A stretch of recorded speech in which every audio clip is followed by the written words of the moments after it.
नमस्कार दोस्तों, मैं हूं अनूप श्रीवास्तव और आप देख रहे हैं मेरा चैनल।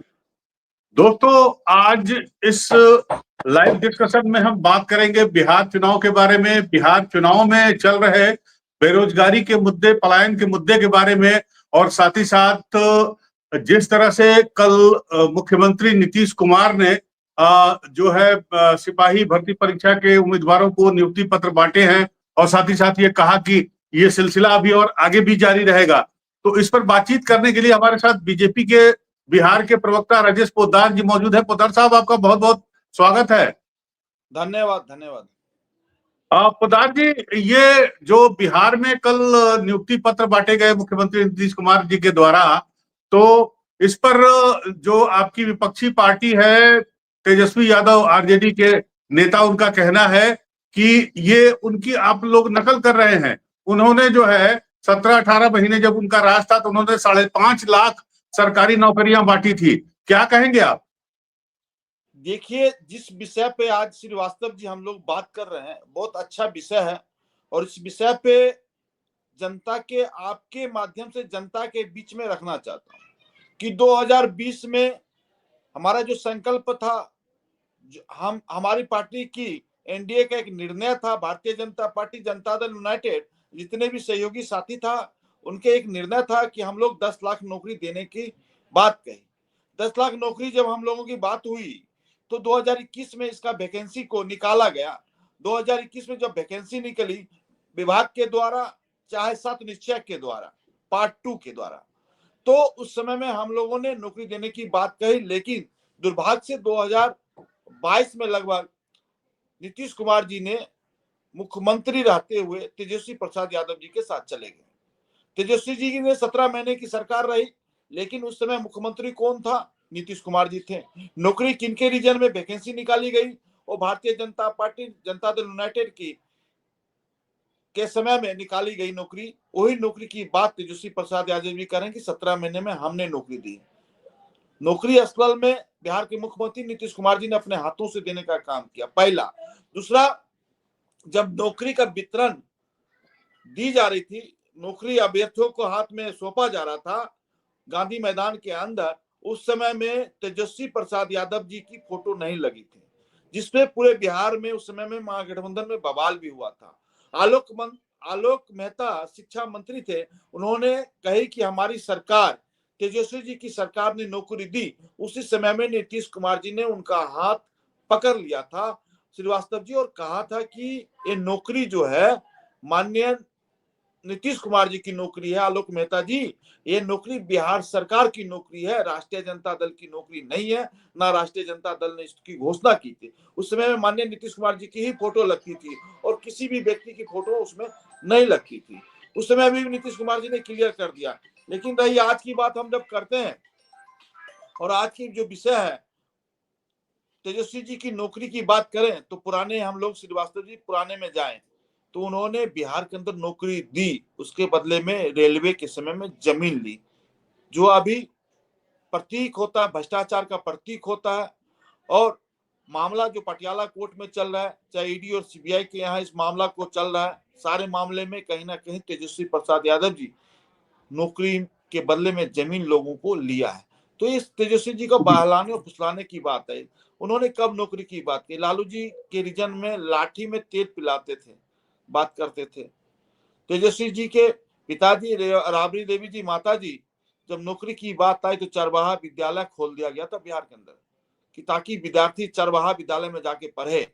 तो ये उनकी नौकरी का पैमाना था, नौकरी का मापदंड था। इन लोगों ने बिहार को लूटा है। रही बात आज की बात हम करें बिहार सरकार की, जब से हमारी सरकार बनी है 2005 और 2010 के बीच में, हम लोगों ने लगभग 1.5 लाख नौकरी 2005 और 10 के बीच में दिया है, जो शिक्षक, पुलिस और पंचायती विभाग में हम लोगों ने देने का काम किया।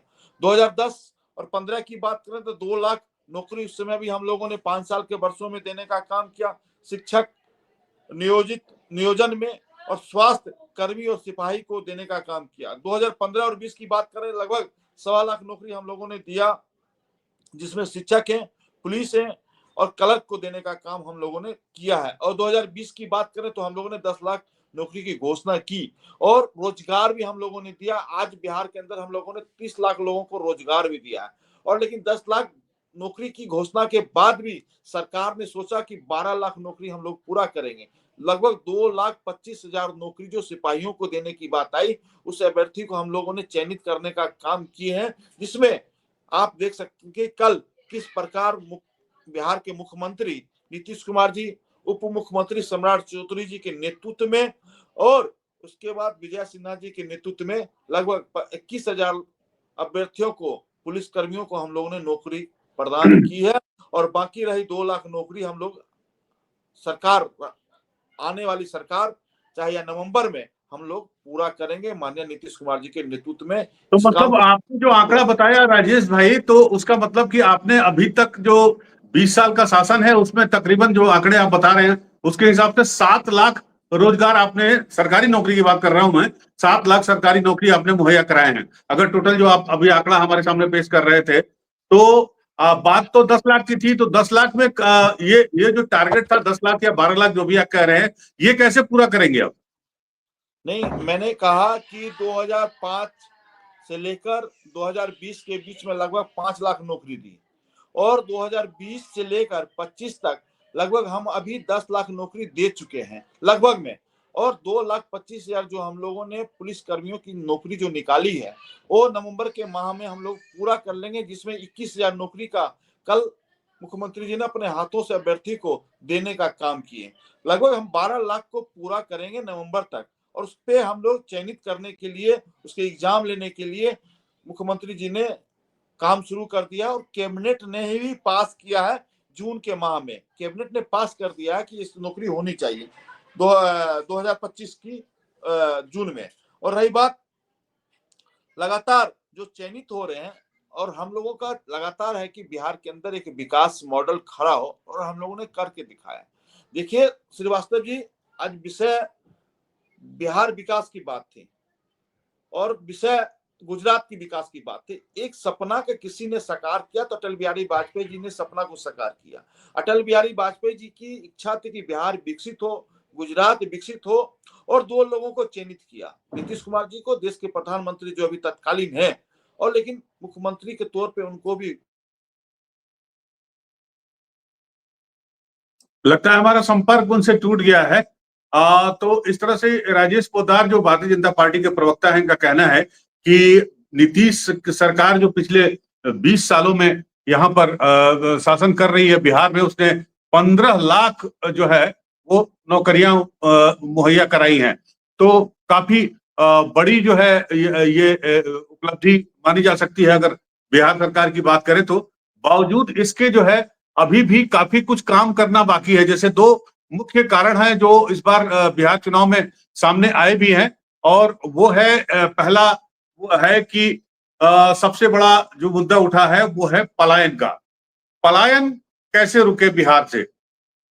पलायन चाहे वो छात्रों का हो, पलायन चाहे वो रोजगार के लिए हो, पलायन चाहे वो मजदूरी के लिए हो, किसी भी सेक्टर में अगर आप देखा जाए तो काफी बड़ी संख्या में बिहारी लोग जो है वो देश के तमाम हिस्सों में, यहाँ तक कि विदेश में भी जाते हैं और वो वहां पर जो है नौकरी पेशा करते हैं, कहीं व्यापार कर रहे हैं, कहीं कुछ कर रहे हैं।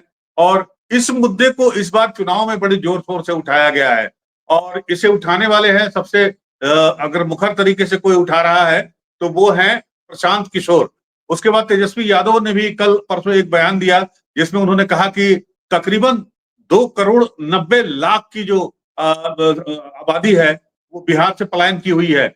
मतलब अब आप सोच सकते हैं कि बिहार में जो टोटल वोटरों की संख्या है वो तकरीबन 8 करोड़ के आसपास है और उसमें से तकरीबन जो है वो आप समझिए कि 2 करोड़ लोग जो है वो बाहर हैं।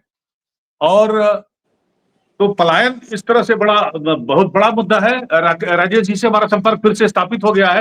राजेश भाई, ये बताइए कि चलिए रोजगार के फ्रंट पे आप काम कर रहे हैं, नीतीश कुमार जी कर रहे हैं, आपका कहना है कि 12 लाख नौकरियां जो वादा किया था वो उसको पूरा किया जाएगा, लेकिन एक बड़ा मुद्दा इस बार चुनाव में बिहार में है वो है पलायन का, और वो भी कुछ कहीं ना कहीं रोजगार से जुड़ा हुआ है। सीधा सीधा रोजगार से जुड़ा हुआ है। तो ये जो पलायन का मुद्दा इस बार अगर बात करें प्रशांत किशोर की, वो बहुत तेजी से उठा रहे हैं, और साथ ही साथ तेजस्वी यादव का भी कल बयान आया कि हम जो है कुछ ऐसा इंतजाम करेंगे जिससे बिहारियों को जो है प्रदेश छोड़ के वापस न जाना पड़े। तो ये जो पलायन का मुद्दा है, इस पे आपकी पार्टी का क्या रवैया है? देखिए श्रीवास्तव जी, पलायन जो शब्द है और पलायन पे हम लोगों ने लगातार काम किया है। चाहे आप देख सकते हैं कि बरौनी का खाद हो, चाहे एचपीसीएल का पेट्रोलियम का विभाग हो, हम लोगों ने काम किया। औरंगाबाद में एनटीपीसी के द्वारा अभी एक बड़ा उद्योग लगा। देश के प्रधानमंत्री ने जब आए तो वहां भी 50,000 करोड़ रुपया देकर वहां एक उद्योग लगाने का काम किया। तो हम लोग लगातार पलायन को रोकने के लिए, पलायन को खत्म करने के लिए हम लोग लगातार काम कर रहे हैं। आप देख सकते हैं कि एक भारत श्रेष्ठ भारत का एक नारा देश के प्रधानमंत्री ने दिया है, और आप देख सकते हैं कि उसमें हम लोगों ने बिहार के जितने भी पदाधिकारी थे, कि बिहार के जितने भी लोग दूसरे राज्यों में रहते हैं, चाहे पंजाब हो, चाहे दिल्ली हो, तेलंगाना हो, तमिलनाडु हो, आंध्रा हो, कर्नाटक हो, मध्य प्रदेश हो, चाहे छत्तीसगढ़ हो, चाहे उड़ीसा हो, जहां भी बिहार के लोग रहते हैं, तो हमारे पदाधिकारी जाकर उनसे मिलने का काम कर रहे हैं। उसी भी तेजस्वी प्रसाद यादव जी बार बार कह रहे हैं कि नए वोटरों को क्यों जोड़ा जा रहा है, विषय बना हुआ है,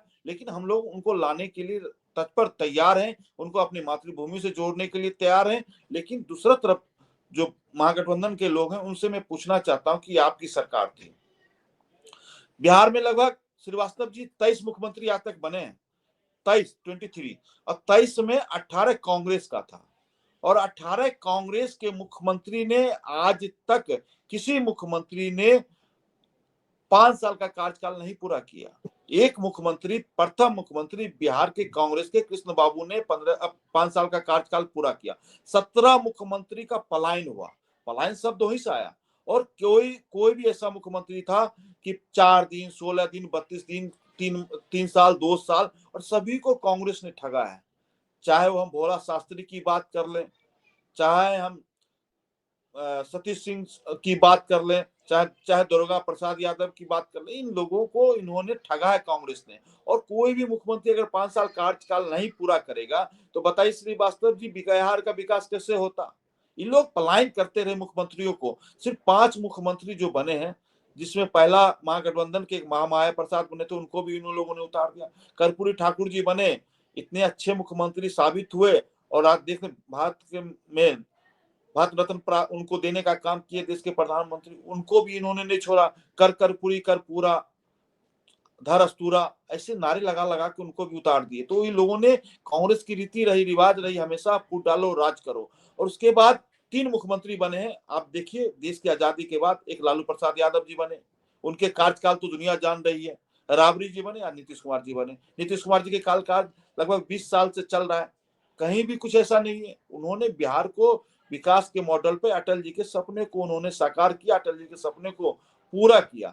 और दूसरी तरफ हम बात करें, आज बिहार में क्या स्थिति है, या तेजस्वी प्रसाद यादव जी जो बोल रहे हैं, अरे भैया, राजनीति विरासत श्रीवास्तव जी तेजस्वी संभाल रहे हैं लालू जी को, और लालू जी को 28 साल हो गए मुख्यमंत्री राष्ट्रीय अध्यक्ष बनते हुए, लेकिन आज फिर वो उनकी उम्र को देखिए, पेरोल पे चल रहे हैं, तबीयत उनकी खराब है, किडनी उनकी खराब है, फिर भी आज राष्ट्रीय अध्यक्ष अपने आप को बन गए।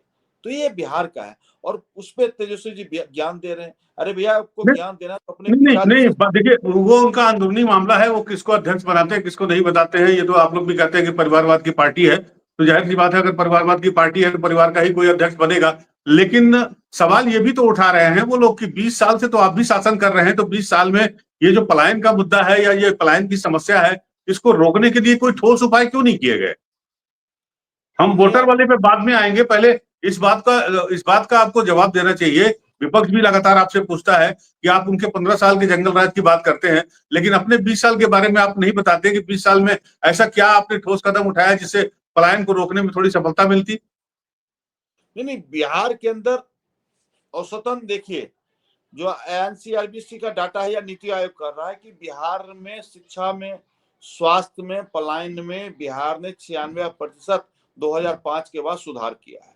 जो लोग 2005 से पहले श्रीवास्तव जी चले गए थे प्रदेश छोड़कर, उन लोगों को लाने का काम हमारा लक्ष्य था कि 2 करोड़ लोगों को हम लोग चुनाव से पहले 2 करोड़ लोगों को लाने का लक्ष्य है, और हम भी काम भी कर रहे हैं। आप मीडिया के साथी हैं, वरिष्ठ पत्रकार है, आपको पता होगा श्रीवास्तव जी कि एक भारत श्रेष्ठ भारत का जो नारा चल रहा है, इसमें हमारे राष्ट्रीय महामंत्री तरुण चुग जी हैं, वो पूरा देख रहे हैं कि बिहार पर ही देश के प्रधानमंत्री ने फोकस किया। अगर बिहार की चिंता बीजेपी की नहीं होती तो देश के प्रधानमंत्री ने स्वर्ण अक्षरों में उनका नाम लिखा जाएगा कि पहले प्रथम प्रधानमंत्री बने कि बिहार में 51 बार आए हैं, 51 बार आए हैं। चुनाव 2014 के बाद 51 बार 2014 और 2025 के बीच में आए, तो उनको बिहार से प्रेम है। बिहार में उन्होंने संकल्प लिया, बिहार को विकसित बनाना, बिहार को पलायन रोकना, बिहार को रोजगार देना, उनका एक मकसद है। और जब भी आते हैं तो बड़े उद्योग लगवा के जाते हैं। हमने कहा कि पिछली बार आए एनटीपीसी का सबसे बड़ा 50,000 करोड़ का उद्योग लगाया। जब एनटीपीसी का लगेगा, जहां बिजली बनेगी भी और बिजली बेची भी जाएगी, तो बिहार उस राज्य पे जा रहा है। आप आरा और बक्सर में चले जाइए तो एशिया का सबसे बड़ा कोका कोला की इंडस्ट्री वहां लग रही है। एचसीपीसीएल का एक सबसे बड़ा अपने बेगूसराय में हम लोगों ने लगाने का काम किया। अभी हाजीपुर वैशाली में एक सबसे बड़ा उद्योग लगने जा रहा है, जहाँ पे लोग 5 या 10 हजार लोग वहां पे नौकरी करेंगे। तो हम लोगों ने नौकरी तो दी, साथ में रोजगार भी दिया, और हम मुद्रा योजना के माध्यम से हम लोगों ने लोगों का आत्मनिर्भर भी किया। बिहार में आप चले जाए, गाँव गाँव में लोग जो है जीविका के माध्यम से बिहार के मुख्यमंत्री जी ने लगभग 1 करोड़ महिलाओं को जोड़ा है। 10,000 समूह है बिहार के अंदर, 10,000 महिलाओं के समूह है, जिससे मुख्यमंत्री जी को वोट भी देते हैं, और जीविका के माध्यम से जो सरकार की जो योजनाएं होती है, चाहे किसी काम की जरूरत होती है, प्रखंड विकास पदाधिकारी हो, चाहे अंचल विकास पदाधिकारी हो, चाहे एसडीओ साहब है, वो जीविका के माध्यम से वो सरकारी काम को कराते हैं। तो कहीं ना कहीं उन लोगों को हम लोगों ने रोजगार दिया, चाहे महिलाओं को। आज बिहार प्रथम राज्य है जहां 50% नौकरी महिलाओं को बिहार में हम लोगों ने दिया है, चाहे रोजगार में हो। आज चाहे बिहार में अभी इस बार बजट में देखा होगा कि 2025-26 के बजट में पिंक बसें की हम लोगों ने बात की, पिंक टॉयलेट की बात की। पिंक बसें में महिलाएं ड्राइवर भी होगी, कंडक्टर भी होगा, सवारी भी महिला होगी। तो हम लोगों ने काम किया है। इसलिए बिहार के मुख्यमंत्री जी के पास एजेंडा है, हम लोग पास हर समय रोड मैप है, लेकिन तेजस्वी प्रसाद यादव जी के पास कोई रोड मैप नहीं है, कोई नहीं है, सिर्फ बातें करना। आज हम लोग जंगल राज की बात क्यों करें श्रीवास्तव जी? आज राजनीति विरासत, लालू जी की राजनीति विरासत कौन संभाल रहा है? तेजस्वी प्रसाद यादव। हम तेजस्वी जी से पूछेंगे ही। अगर दूसरा कोई विरासत संभालता, पार्टी चलाता, तो हम नहीं पूछते, लेकिन अपने परिवार के लोग ही उनके चला रहे हैं। राष्ट्रीय जनता दल के राष्ट्रीय अध्यक्ष खुद हैं, उनके बेटे उप मुख्यमंत्री हैं। अब बताए, बिहार में 14% यादव की संख्या है, और बिहार में जब यादव की संख्या है तो मुख्यमंत्री बनाने की बात आई तो राबड़ी देवी जी को बना दिया, उप मुख्यमंत्री बनाने की बात आई तो बेटे को तो बना दिया 2-2 बार, तेज प्रताप को मंत्री बना दिया। मीसा भारती राज्यसभा में थी रहते हुए, उनका कार्यकाल बचा हुआ था, उनको लोकसभा का चुनाव लड़ा जाता है। रोनिया आचार्य हमारी छोटी बहन है और रहती है सिंगापुर में, उनको चुनाव लड़वा दिया जाता है। तो कहीं ना कहीं ये पूरा का पूरा गैंग है इन लोगों के। इन लोगों ने किसी का विकास नहीं किया। आप बताइए, कहते हैं हम एक तरफ समाजवाद है, कैसा समाजवाद भाई? बिहार के अंदर 13 करोड़ संख्या, क्या 13 करोड़ सारे समाजवाद नहीं है? सिर्फ माई समीकरण, यादव और मुस्लिम समीकरण, इन लोगों ने बिहार को ठगा है, मूल रूप से ठगा है,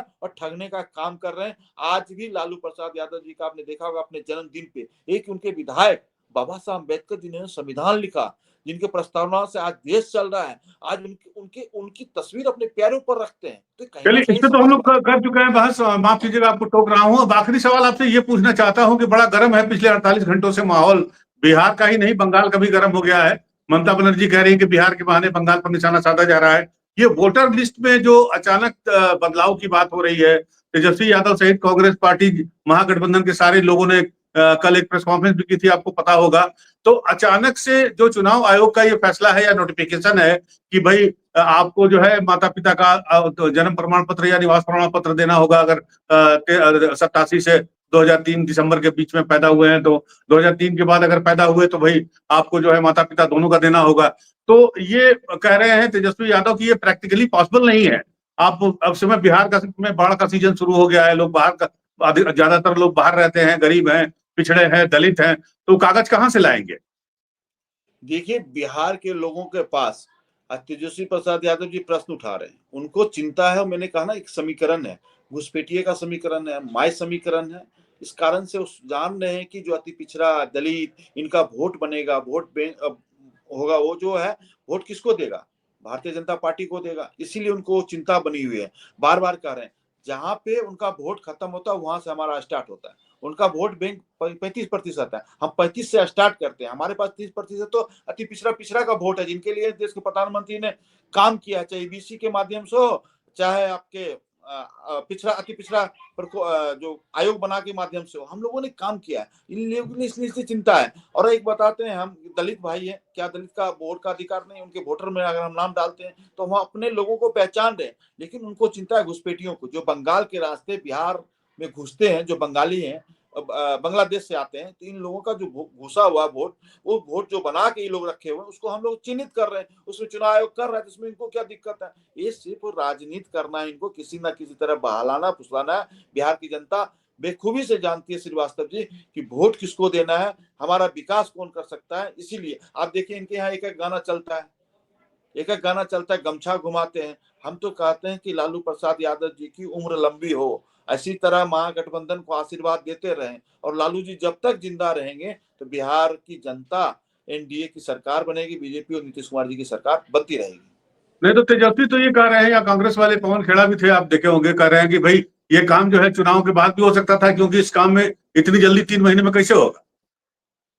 देखिए, हमारा देश अब डिजिटल हो चुका है, और आप देख सकते हैं कि कल एक 80 वर्ष के बुजुर्ग ने अपने मोबाइल से वोटिंग करने का रास्ता निकाल लिया है। हम लोग बहुत आगे बढ़ चुके हैं, हम लोग बढ़ाने के लिए चल रहे हैं। हम कंपेयर अपने जापान से भी आगे निकलने की कोशिश करें, चीन से तो निकल ही गए, हम जापान से भी आगे निकलने की कोशिश कर रहे हैं। ये पुराने ख्याल में, लालटेन में जो अभी भी तेल डाल रहे हैं, बिजली की बात नहीं कर रहे, हम बिजली फ्री देने की बात कर रहे हैं। कैसे बिजली फ्री आएगी? सौर ऊर्जा के माध्यम से बिजली फ्री आएगी। ये कहेंगे हम बिजली का बिल नहीं लेंगे, लालटेन में तेल डलाइए। तो इनकी मानसिकता जो है पीछे वाली मानसिकता है। आप बिहार से लेकर देश आगे बढ़ चुका है। आप देख सकते हैं जनधन खाता हम लोगों ने कैसे खोल दिया। आज पेटीएम सबके हाथों में, मोबाइल में, हर बैंक का खाता लोगों के हाथ में मोबाइल में है।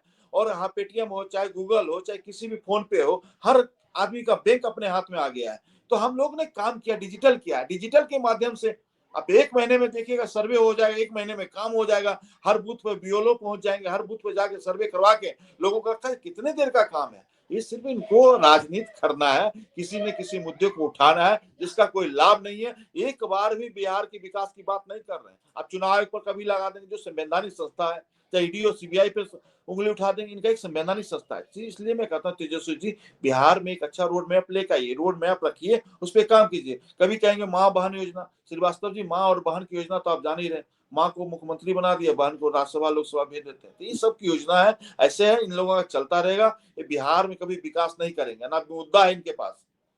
तो चलिए सर, राजेश जी, आपने हमारे दर्शकों को समय दिया, और हम उम्मीद करते हैं कि जो जिस तरह से रोजगार की आप बात कर रहे हैं, बढ़ाने की, पलायन रोकने की आप बात कर रहे हैं, और बिहार के विकास की बात कर रहे हैं, तो मुझे उम्मीद है कि आने वाले समय में जो है ये आपकी बातें जो है धरातल पर दिखाई देंगी। आपने हमें समय दिया, आपका बहुत बहुत धन्यवाद।